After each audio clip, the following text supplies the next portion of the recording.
Salut, c'est Chris Levent. Aujourd'hui dans cette vidéo, on va voir comment on va restaurer une fourche, autant sur l'aspect esthétique qu'au niveau de ses joints. Faire la vidange, changer le joint spi et le cache-poussière, et puis lui redonner un aspect un peu plus propre, on va dire. Donc dans un premier temps, ce que l'on va faire, c'est qu'on va la nettoyer rapidement en surface pour pouvoir travailler plus proprement, on va dire. Donc moi ce que je mets, ce sont des lunettes de protection bien évidemment et quelques vêtements de protection. Je vais utiliser tout simplement un peu d'essence que je mets dans ce bac en plastique. Alors il se trouve que les bacs en plastique carte d'or pour la glace sont très résistants aux hydrocarbures, contrairement à un pot que j'avais, un pot doseur.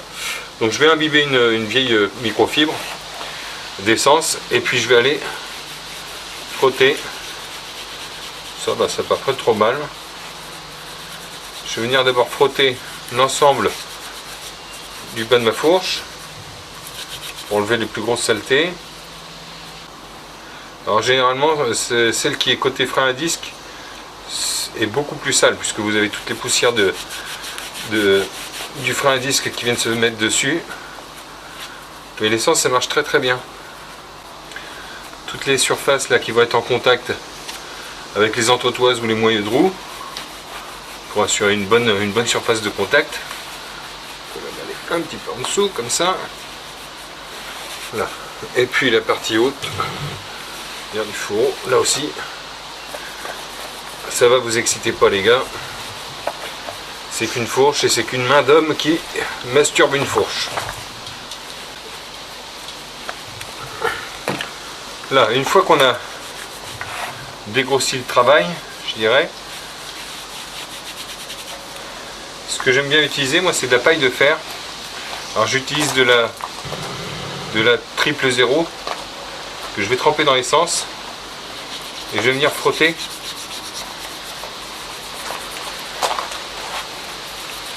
comme ceci. Et je suis sûr de ne pas abîmer ma surface. Et en plus, vraiment là pour le coup, j'obtiens un meilleur résultat.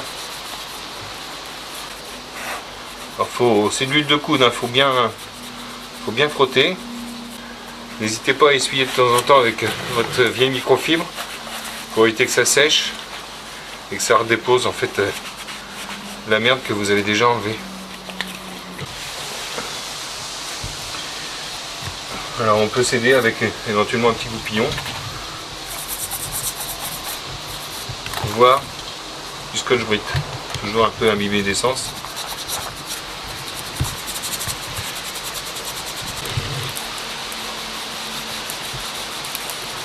Voilà, ça me paraît pas mal. J'ai déjà réussi à bien récupérer l'ensemble de la fourche. Là, un coup d'essuyage.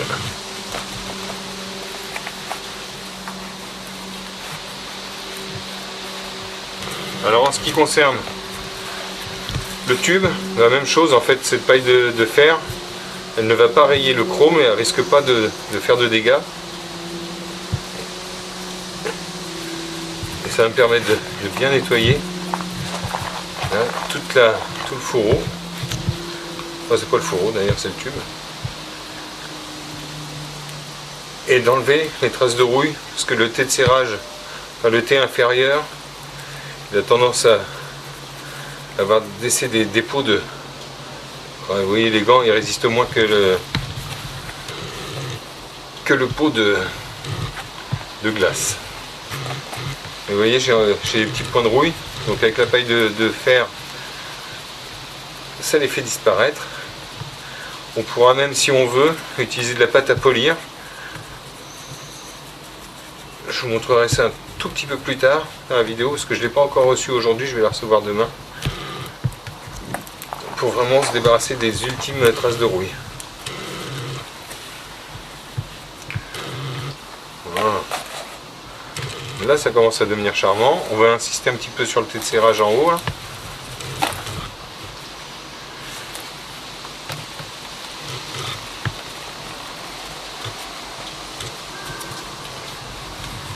et même sur mon écrou, parce que lui il reste visible. Il y a toujours un petit peu de merde qui se dépose. Hop. Ça me paraît pas mal.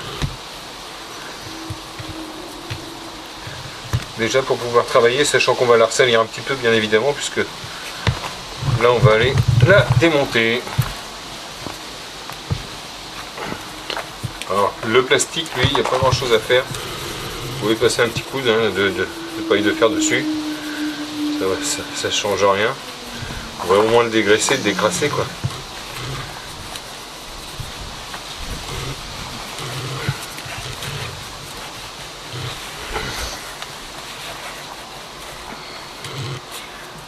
On mettra un petit peu de produit rénovant. Allez, la suite, on va passer au démontage. Donc dans un premier temps, je bloque ma fourche dans un étau et je vais, comme j'ai pas des morts en aluminium ou en cuivre, j'utilise un vieux t-shirt bien épais pour pas marquer. Je vais prendre une BTR, pardon, une clé à 6 pans mâle de taille 8 et je la prends bien droite ici. Faites pas l'erreur comme j'ai voulu faire, celle que j'ai faite, c'est d'utiliser mes Facom qui sont légèrement arrondis à ce bout là pour pouvoir travailler dans différentes positions. Ça n'a pas assez de prise. Donc là on en prend une bien droite, on va aller l'introduire, tac, bien comme il faut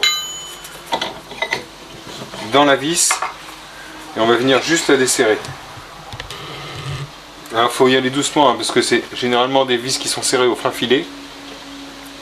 Hop, hop, et surtout ne jamais, je dirais pas forcer, mais vouloir dévisser trop vite. On a tendance en voulant dévisser trop vite à échauffer la matière et à faire à ce que la vis se casse.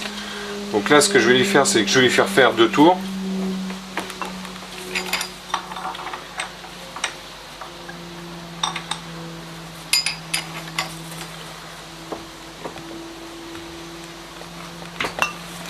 Bien costaud. Ouais.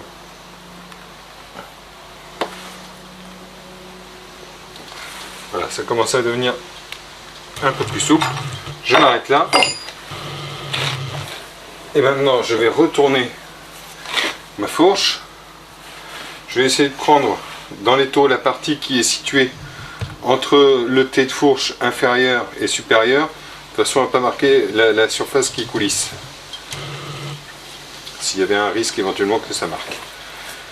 Et je vais lui donner une légère inclinaison. Là, ça va être un point haut ici, parce que je voudrais pas que, en défaisant mon bouchon, je me retrouve avec de l'huile qui coule. Hop. Là.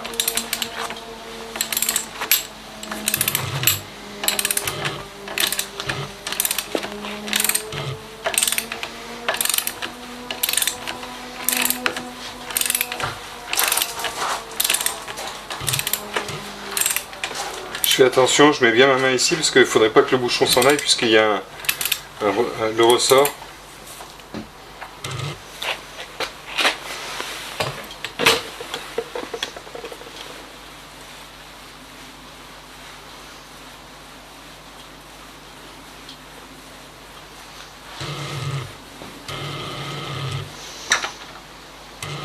Et clac. Stocké ici. Donc là,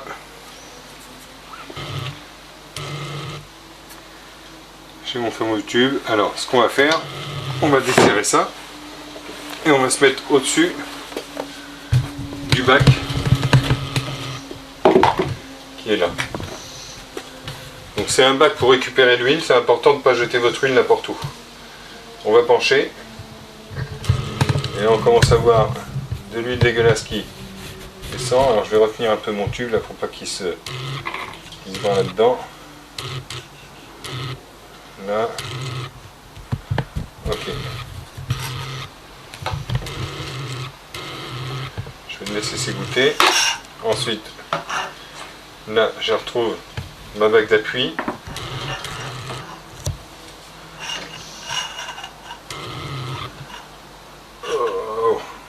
ressort, qui est bien dégoûtant lui aussi. Et ensuite là je vais avoir tout le fond d'huile crade. Et ce qu'on va faire, c'est qu'on va couper. Vous voyez que c'est pas Jojo du tout. C'est pour ça qu'il faut porter des gants, parce qu'il y a plein de merde dans l'huile. Ça vous excite, hein.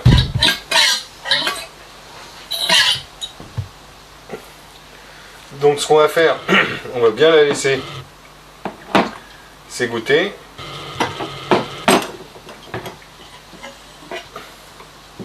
Donc une fois que l'huile s'est bien évacuée, on va recommencer à mettre notre fourreau, enfin notre tube de fourche, pardon. Je vais vous expliquer pourquoi. En fait, il se trouve que dans le fourreau, on a une tige qui permet de retenir, hein, pour pas que quand vous faites un wheeling par exemple, vous ayez cette partie là qui reste accrochée à la moto, puis tout le reste qui se part sur la route. C'est pour ça que j'ai commencé à dévisser la vis qui est en bas.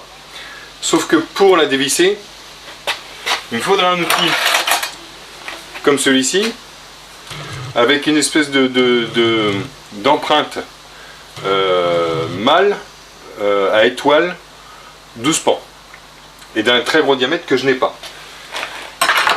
Donc la méthode, c'est je replace le ressort,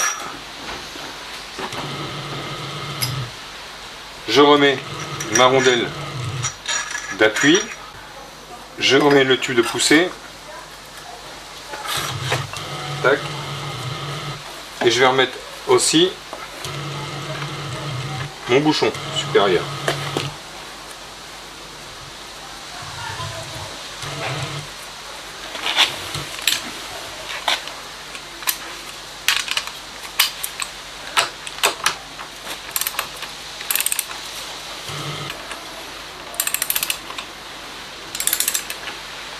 Il n'a pas besoin de serrer. Ensuite, je défais. Je viens remettre mon fourreau dans mon étau. Là, je vais resserrer aussi bien comme il faut. Tac. Et c'est là où vous devez avoir un assistant qui entre en jeu. En fait, il va falloir qu'il y ait quelqu'un qui fasse pression sur le haut de la fourche pour que je puisse éviter d'avoir toute ma tige qui tourne. Je vais apporter ici le poids.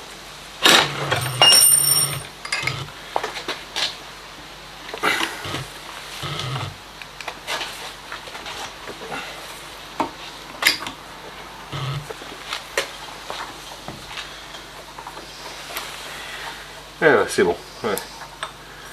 Bon. Donc là on recommence. On resserre à nouveau en haut. On vient desserrer ça. Tac. Tube. Rondelle.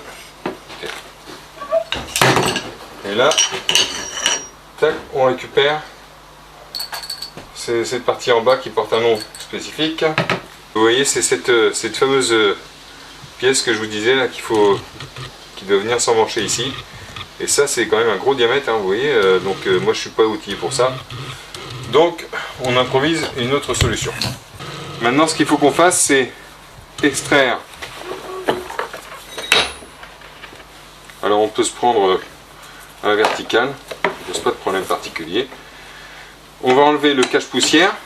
Alors tout simplement, le vieux cache-poussière, on le vient avec un tournevis plat. Alors, on fait attention de ne pas venir cogner dans la fourche, hein, pour ne pas la rayer. Voilà.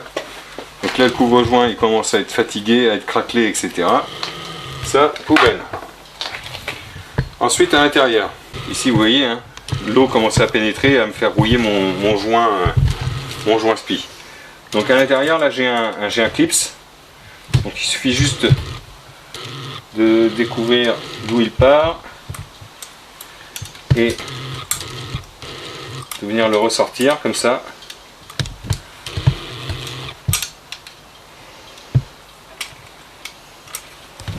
Oh, il est fatigué. Je me demande si je vais pas casser. Non, je vais pas le casser, mais hop là. Donc ça c'est le clips qui nous tient notre fameux joint torique, et le joint torique, lui, pour l'extraire, j'ai tout simplement qu'à me servir de la fourche comme d'un marteau à inertie. Et voilà. La même chose, attention à bien respecter l'ordre. Donc mon joint torique, ma rondelle d'appui et ma bague. Donc je vais nettoyer mes pièces.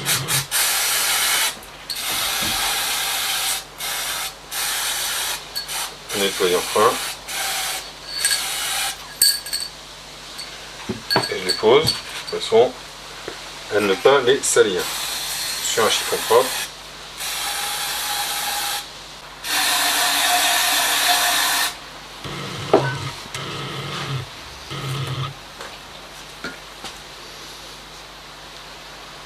Bon, c'était bien dégueulasse.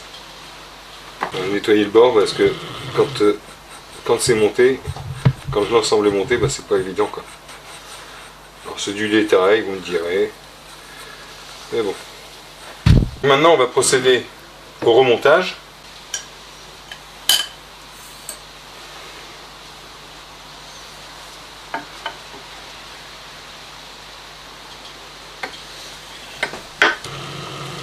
Là logiquement elle est bien guidée.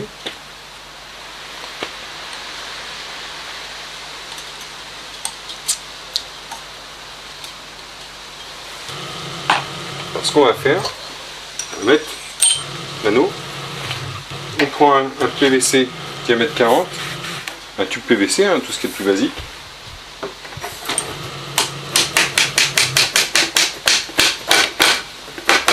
Et là, impeccable. Donc là, j'ai remis ma bague de glissement à la rondelle. Et avant de remettre mon joint spi neuf, il faut que je protège pour éviter qu'il ne s'abîme quand je vais l'introduire sur le haut de la fourche comme ça. Donc je prends tout simplement du scotch.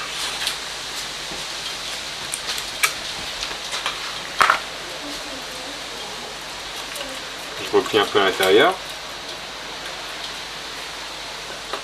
Ensuite je vais prendre mon joint spi qui est tout neuf.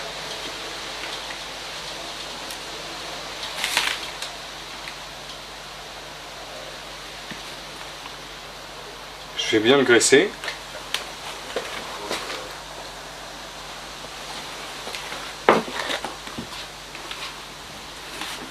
Je lui mets de l'huile. Le gras, c'est l'âme de la mécanique. Et donc le sens, comme ceci.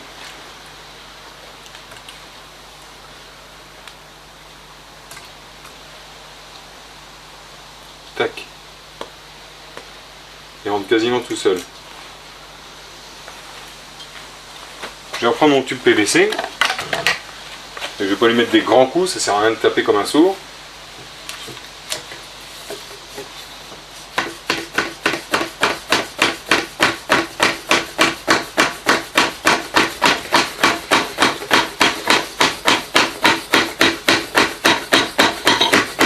Voilà, quand vous sentez, quand vous entendez que ça cragne, et que vous voyez la rainure du circlips, à ce moment-là, vous savez que vous êtes bon.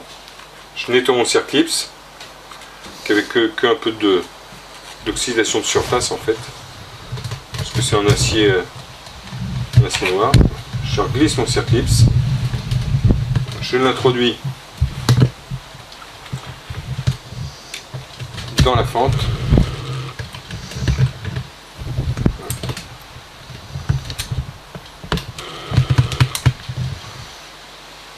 Et l'autre partie également, clac, clac, clac.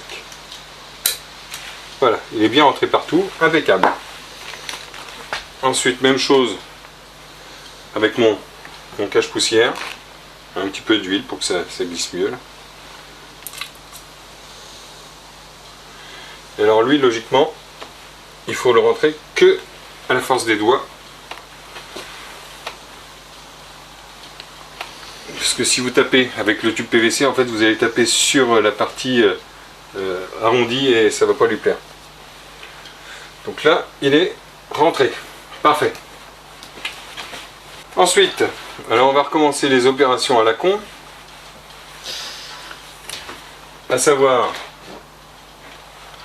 il va falloir serrer.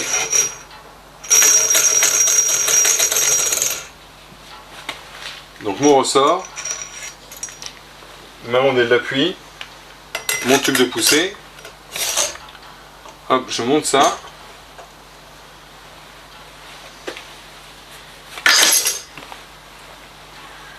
Et je vais remettre mon capuchon. Alors là, accrochez-vous, parce qu'il ne faut pas faiblir. Ce que vous faites, vous poussez et vous tournez en même temps. Je vais refaire comme tout à l'heure. Je vais repousser. Ouais, je vais repousser à nouveau. Alors dans un premier temps, je pense qu'on n'est pas obligé de pousser trop fort.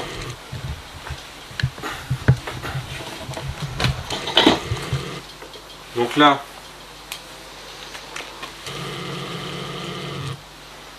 un petit peu de frappilé bleu, bien qu'il n'y en avait pas apparemment.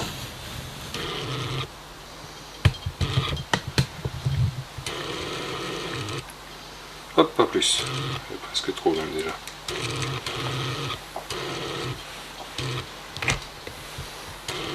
Ça vaut une blinde. Ça vaut une blinde pour 3 mg.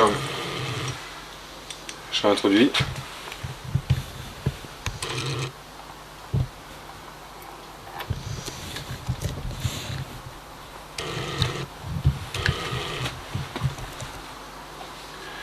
Et je vais venir serrer. Tant que ça ne tourne pas de l'autre côté, c'est que ça va. Quand ça va commencer à tourner, à ce moment-là, on va faire la poussée. Et ben non, là, impeccable. Et non.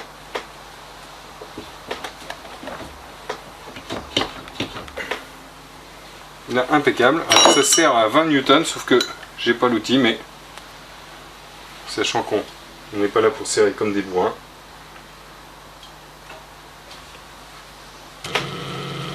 Voilà. Maintenant, je relève. Je commence. Je prends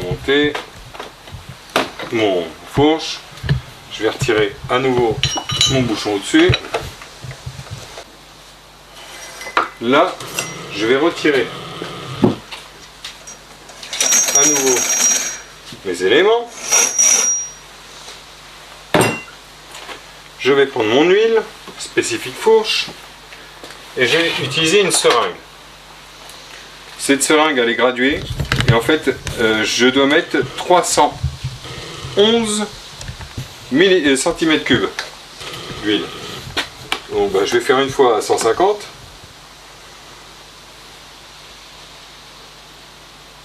Tiens, je suis à 160.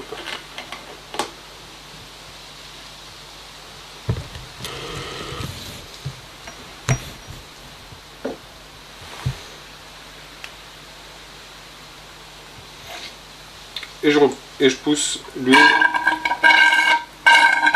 dedans. Tac, je recommence l'opération pour avoir ma bonne quantité et après on va mesurer suivant les préconisations constructeurs.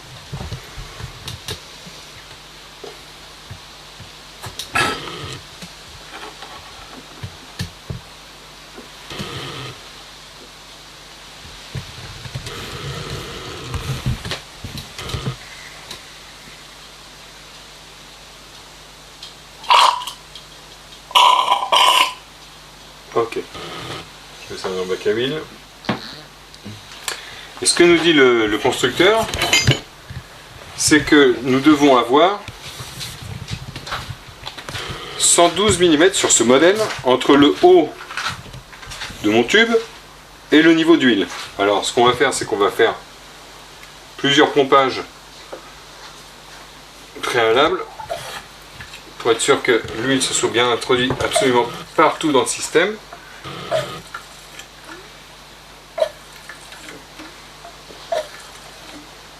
Et que ce niveau d'huile se mesure, fourche baissée au maximum. Boum, là je suis embuté. Donc je descends mon réglé, je mets à 112, j'ai une goutte d'huile, même pas un millimètre, donc je suis parfait. Si vous en avez mis trop, à ce moment-là, il faut faire l'opération inverse, c'est repomper un peu d'huile de votre tube. On recommence, je remets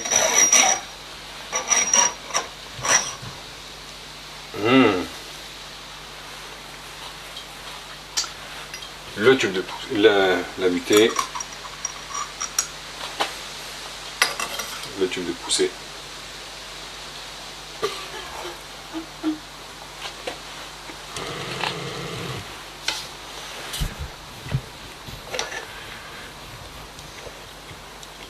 Alors évitez de partir de travers parce que ça aime pas trop hein, quand même, hein. Les filets sont très fins.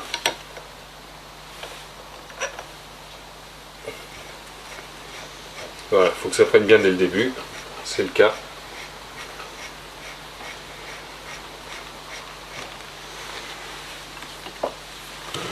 On va approcher le serrage.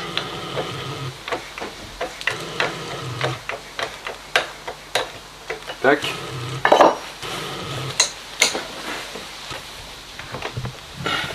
Là, je prends ma clé dynamométrique, je vais la tarer sur 23 Nm comme c'est préconisé par le fabricant.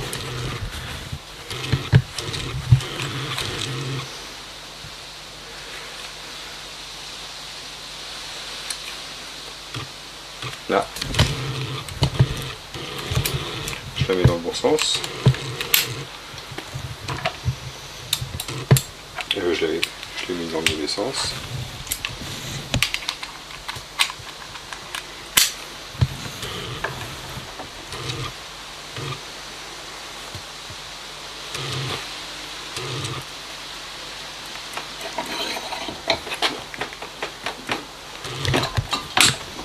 Et clac.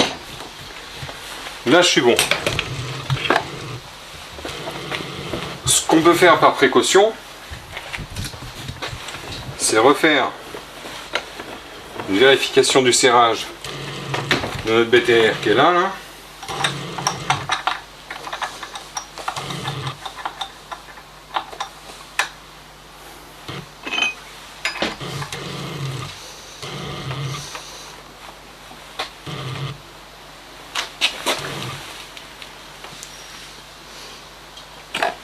C'était pas tout à fait serré encore.